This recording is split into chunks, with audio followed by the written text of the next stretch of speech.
Welcome. This is Tax Pro Nation, the home of the independent tax professionals, where you can find a tax community, maximize your earnings, and live life on your own terms. I'm your host, Imelda Ledesma, COO of Pronto Tax School. In this episode, Andy will discuss the if, when, why, and how of converting a sole proprietorship to an LLC or an S-corp, including the importance of setting up your client on payroll after the conversion.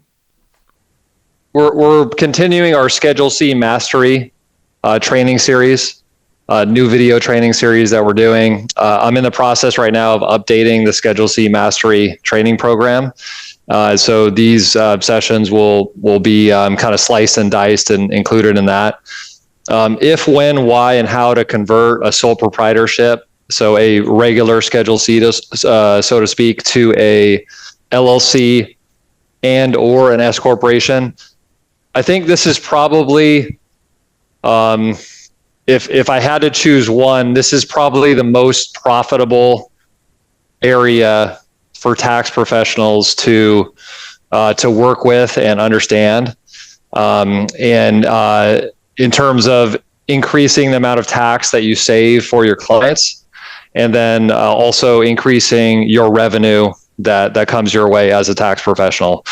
So I would say this is, it's got to be right up there. I know there's other important things as well, but in terms of the market demand, how many people need this kind of consultation, this kind of service, and just the impact, the amount of money that you can save people, and the amount of money that you can charge and have the client be happy to pay, I would say it's a huge issue. So I know a lot of people on the call, you guys are already familiar with a lot of this strategy. So I don't want to kind of, do a training session where it's like I'm talking to you like you've never done this before, because I know a lot of you guys have done this technique many, many times.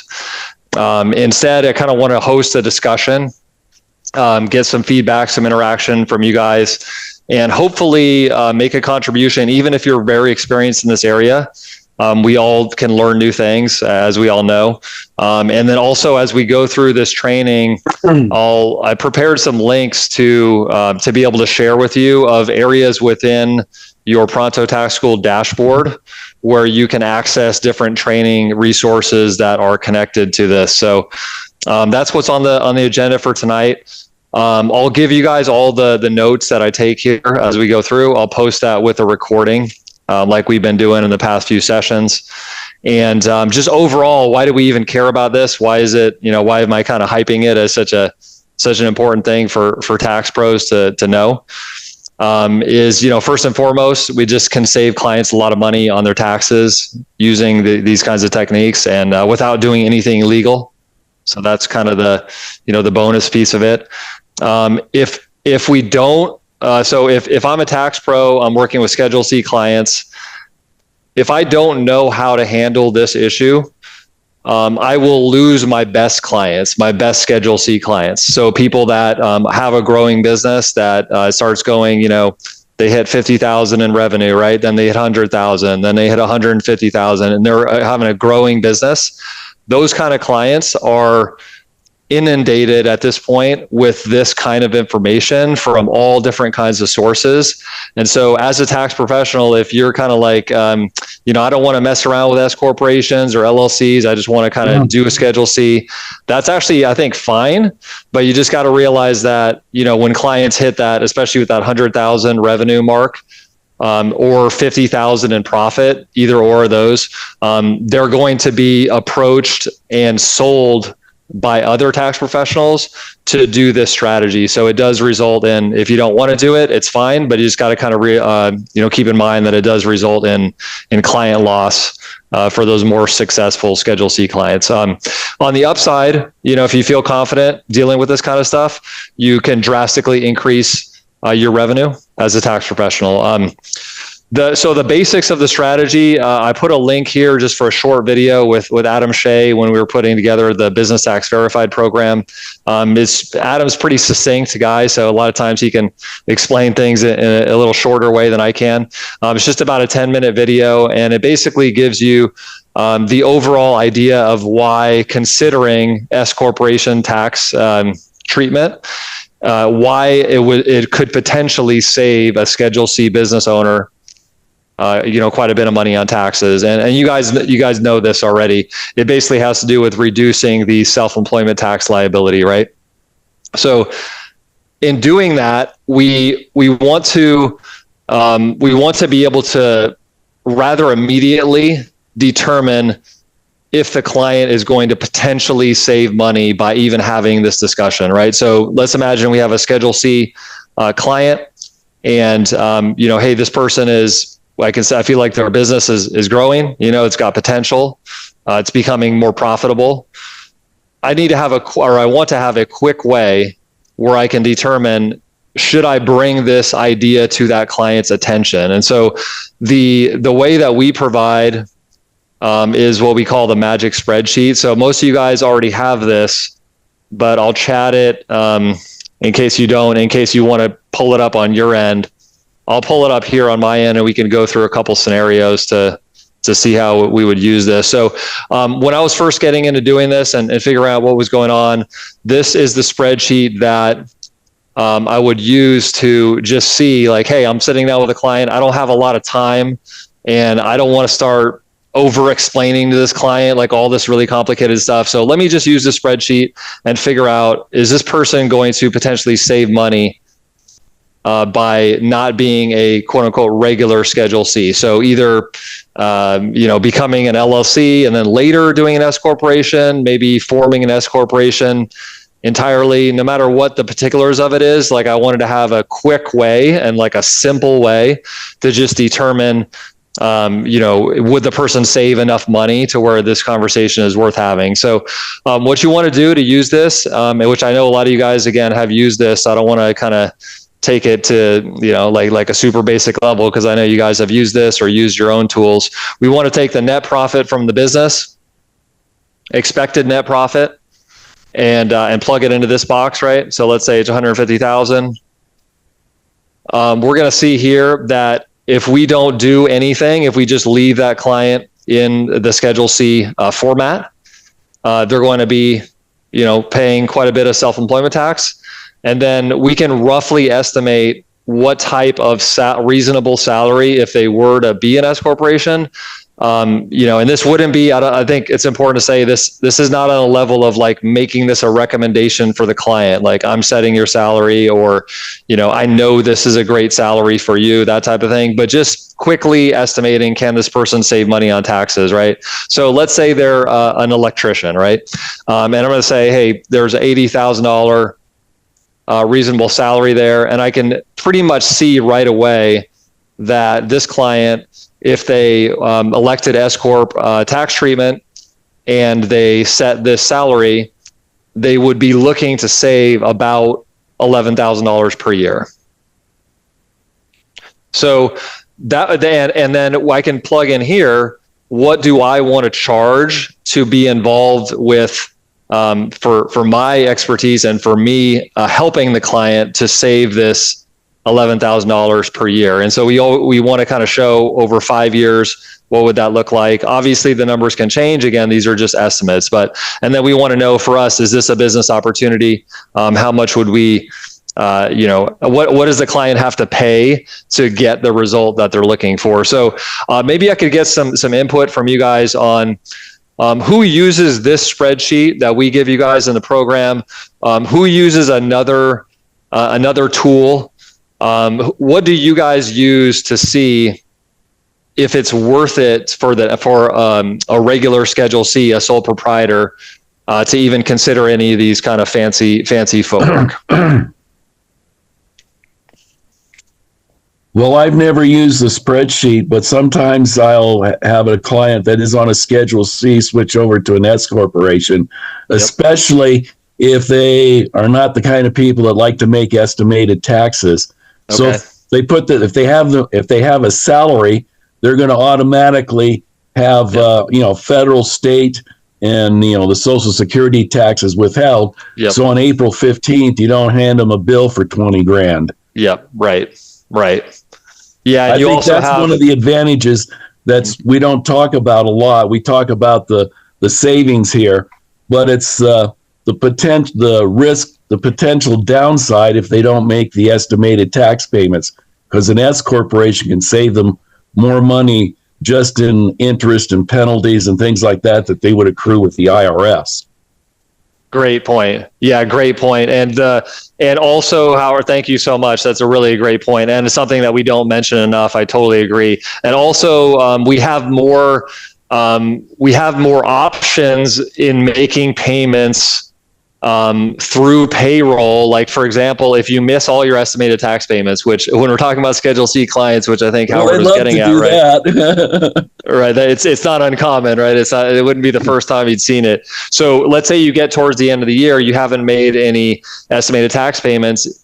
If you make a payroll deposit, it counts across your whole year, right? And decreases your underpayment of estimated tax penalties. So it kind of opens up some penalty savings, some interest savings. So I really appreciate you bringing that up, Howard. It's a double-edged sword, though, a little bit, right? Though, because it also brings up potential new non-filing penalties for the S corporation return, potentially payroll non-compliance. Oh, you put them on a payroll service. You insist on it. You just tell them this is the way it's done. I've got a payroll service. It's all the 941s, all the required tax reports will be, filed electronically, and the taxes will be automatically deducted from your checking account every pay period. And you sell them on the advantages of doing that because it solves their estimated tax payment problem. Right, which they're probably seeing that problem right in front of their face right now when you're talking to them. If they're on a regular Schedule C, right, they're seeing the consequences of that huge bill, not having planned for it, not having paid it. So this kind of takes it out of their hands. And I like how you really, it sounds like you don't, like if I'm your client and I say, well, can I do my own payroll? You just kind of like. I don't even do my own payroll. I have a payroll service that does it because I don't want to get in trouble. And it's in small business people like, I think you mentioned this was a plumber or electrician, they're probably the worst at doing it. If you don't have some type of system in place where those taxes are being paid regularly, then they don't. A lot of times they just don't pay them. Yep. And so I think for these kinds of conversations, you can tell Howard's had a few of these kinds of conversations, is some firmness of the direction, I guess would be one way to put it, as opposed to here's 8 different ways that you can do this, or this is the program. Like if you want to do this and you want to save the 10,000 per year or the 15,000 a year, as your professional, I'm going to give you like a direct, and clear way how this is going to happen. And it's not going to happen 18 different ways. You're not going to like reinvent the wheel and I'll do all these other stuff. Right. And so with self-employed clients, sometimes we have to kind of be able to corral them or herd them into the right situation. So I really like a lot of those points, Howard. Thank you. You're the professional. You're giving them advice, and you give them, this is what I recommend, and then we can get you set up on that. And I also noticed that you don't have in there any payroll processing fees. You collect a fee for processing that payroll. Yep. From on the professional, right? If you're providing that service or allied with a payroll provider that right, where you can make some revenue. Right. Yep. Absolutely. So that might be something, if depending how you guys want to handle that for your business, you might add that into this column, into your kind of revenue column. So I see a question in here from Robin too about what is the net income amount you would use as the bottom line to suggest switching entities? I personally would use like 40,000 net income to at least consider it, because especially if the person's business is growing, because if they make 40,000 net, they might make 80,000 net next year, right?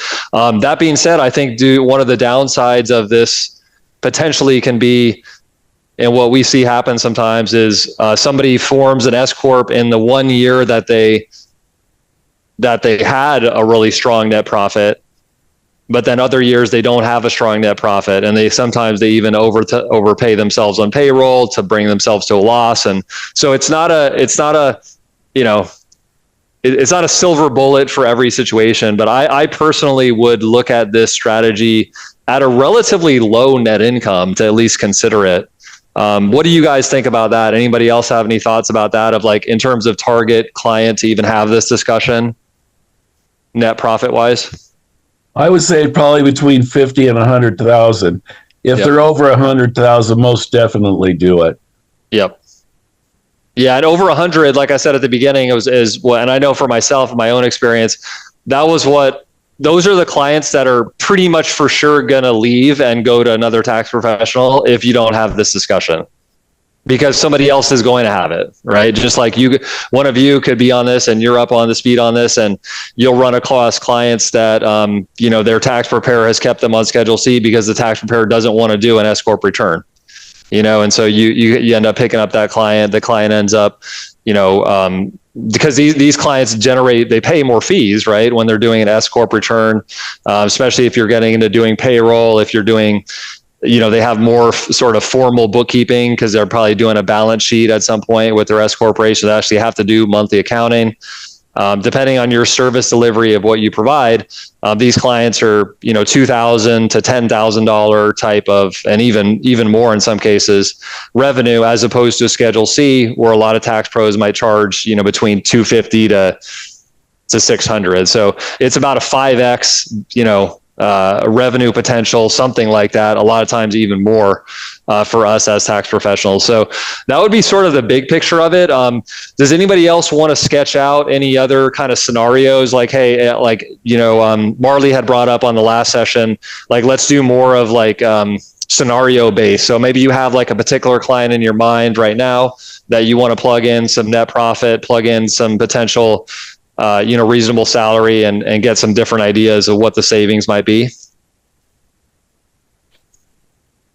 Yeah, I'm actually, so right now I have 2 clients that I am telling them that they need to go through this process, and they are service providers. I have plumber, and then I have another general contractor. But so I did already one the whole way through. Like, you have to do this and set up the S-corp through CorpNet. Yep. My roadblock right now is that it's hard to break old habits. And I told them, we're going to put you in an accountable plan, payroll. We're going to set you up, and I'm going to do all that for them. But they keep taking draws. It's like, you have to stop transferring the money from the business into your personal. So now I realize that I have to, when I engage with them in doing this, they really have to understand, like, you're not going to be doing so, because now what I'm going to have to do is run a payroll, just a payroll to transmit taxes, but he's not going to get the actual income because he already took it in advance. So now I'm going to have to be playing with the books and doing all these sort of entries in the back end to record this payroll. But I actually didn't know about this, believe it or not, this cool spreadsheet. So I'm going to start using it because this is what I'm trying to do now. I'm trying to work on this type of strategies. And so I got, Darren told me about CorpNet, and I sign up with them, and you guys, is super easy. They do everything, and they are super reasonable. I do payroll as well. So I set them up with QuickBooks Payroll because that's what I support. I also set them up with an accountable plan that is going to be reimbursed through payroll. So we're going to run through that, and I'm making them submit actual expense reports. The only thing, Andy, that I don't know is that reasonable compensation. Yep.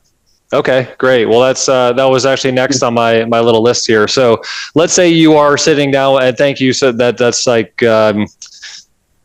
you're right in it, of where you've identified the couple things that are not smooth, but if you look at all the stuff that you've set up to where you do feel confident with it, it's actually like the vast majority of stuff. So you're really just on that 20% more of, kind of getting it really dialed in to where it's profitable, smooth for you, smooth for the client.